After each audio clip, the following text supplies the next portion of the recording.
11 ವರ್ಷದ ಬಾಲಕಿಯ ಅತ್ಯಾಚಾರ ಮತ್ತು ಕೊಲೆ ಪ್ರಕರಣ. ತಪ್ಪಿಸಿಕೊಳ್ಳಲು ಯತ್ನಿಸಿದ ಆರೋಪಿಗೆ ಎನ್ಕೌಂಟರ್ನಲ್ಲಿ ಗುಂಡೇಟು.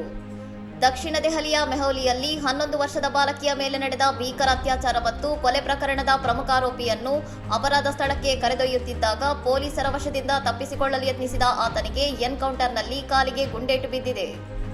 ಬಂಧಿತ ಆರೋಪಿ ಕ್ಯಾಬ್ ಚಾಲಕನಾಗಿದ್ದು, ದೆಹಲಿ ಹರಿಯಾಣ ಗಡಿಯ ಬಳಿ ತನಿಖೆಯ ಭಾಗವಾಗಿ ಸ್ಥಳ ಮಹಜರು ನಡೆಸುತ್ತಿದ್ದಾಗ ಹಠಾತ್ತನೆ ಪೊಲೀಸರ ಮೇಲೆ ಎರಗಿ ಪರಾರಿಯಾಗಲು ಪ್ರಯತ್ನಿಸಿದ್ದಾನೆ.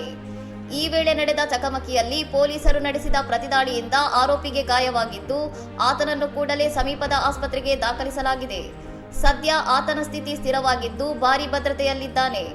ಸೋಮವಾರ ಮೆಹೋಲಿಯ ಪಾದಚಾರಿ ಮಾರ್ಗದಲ್ಲಿ ಮಲಗಿದ್ದ ಬಾಲಕಿಯನ್ನು ಅಪಹರಿಸಿ ಲೈಂಗಿಕ ದೌರ್ಜನ್ಯ ಎಸಗಿ ಕತ್ತು ಹಿಸುಕಿ ಕೊಂದು ಫರೀದಾಬಾದ್ ಗುರುಗ್ರಾಮ್ ರಸ್ತೆಯ ಕಾಡಿನಲ್ಲಿ ಶವ ಎಸೆದಿದ್ದಾಗಿ ಆರೋಪಿ ವಿಚಾರಣೆ ವೇಳೆ ಒಪ್ಪಿಕೊಂಡಿದ್ದನು. ಸಿಸಿಟಿವಿ ದೃಶ್ಯಾವಳಿಗಳ ಸಹಾಯದಿಂದ ಘಟನೆ ನಡೆದ 6 ಗಂಟೆಯಲ್ಲೇ ಆರೋಪಿಯನ್ನು ಬಂಧಿಸಲಾಗಿತ್ತು. ಈಗ ಆತನ ವಿರುದ್ಧ ಫೋಕ್ಸೋ ಕಾಯ್ದೆ ಮತ್ತು ಭಾರತೀಯ ನ್ಯಾಯ ಸಂಹಿತೆಯ ಅಡಿಯಲ್ಲಿ ಪ್ರಕರಣ ದಾಖಲಿಸಲಾಗಿದೆ. ಬಾಲಕಿಯ ಮೇಲೆ ನಡೆದ ಈ ಅಮಾನವೀಯ ಕೃತ್ಯವು ದೆಹಲಿಯಲ್ಲಿ ತೀವ್ರಾಕ್ರೋಶಕ್ಕೆ ಕಾರಣವಾಗಿದ್ದು, ಪೊಲೀಸರು ವಿಧಿವಿಜ್ಞಾನ ಸಾಕ್ಷ್ಯಗಳನ್ನು ಸಂಗ್ರಹಿಸಿ ಆರೋಪಿಯ ವಿರುದ್ಧ ಬಲವಾದ ಚಾರ್ಜ್ ಶೀಟ್ ಸಿದ್ಧಪಡಿಸುತ್ತಿದ್ದಾರೆ. ಇನ್ನಷ್ಟು ಸುದ್ದಿಗಳಿಗಾಗಿ ನೋಡ್ತಾ ಇರಿ ಸೌರಂ ಟಿವಿ.